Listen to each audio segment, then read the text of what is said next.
Chapter 11, Reverend Wolf and his sheep. Reverend Wolf and his sheep.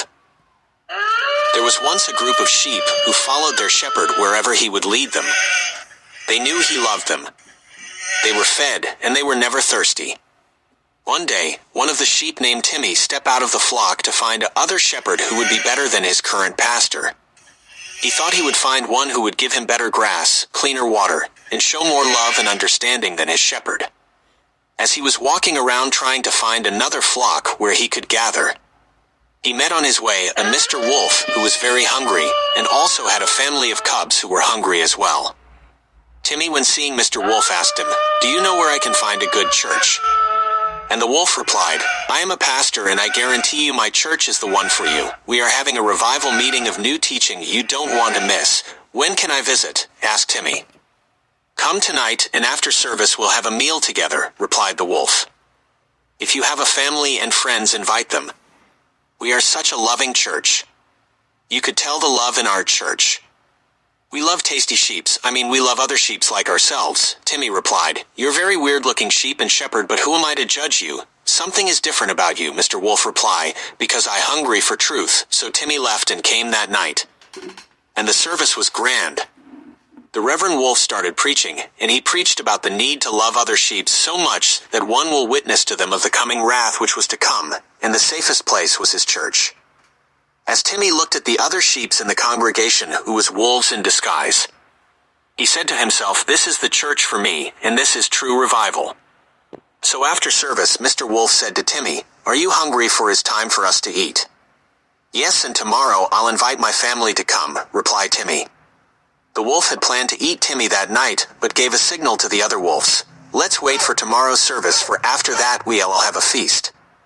It's better to eat a group of sheep than to just eat one, so they ate that night carrots, beets, and grass.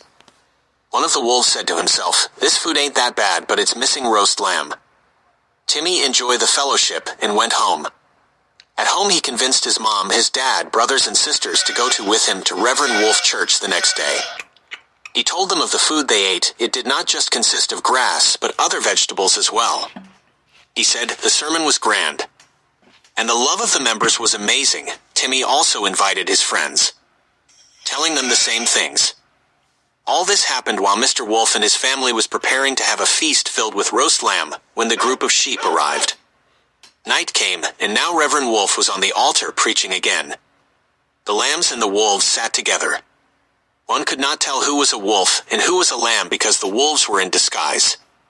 Mr. Wolf, or Reverend Wolf, preached again a convincing sermon about a need for sheep to trust the wolves, and the wolves to love the sheep, calling them brothers and sisters.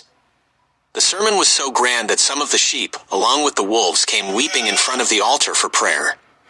While all this was happening, the true shepherd of the sheep was counting his sheep, and noticed a number of them was missing among his flock, 8 of them to be exact, and wondering where they went out to look for them, calling them but no answer. Well, the service was almost over, but before they ended, Reverend Wolf called for the door of the cave church to be locked, and said, "Now it's time for the feast."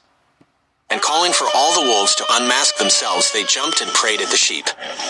While Timmy was left for last because it was only right because of him, they were able to have that feast. When all the sheep was eaten, and the wolves surrounded Timmy ready to eat him, the voice of the shepherd was heard, who, hearing Timmy screaming, broke the door of the cave, started to shoot the wolves. Timmy was saved, but his family and friends was not.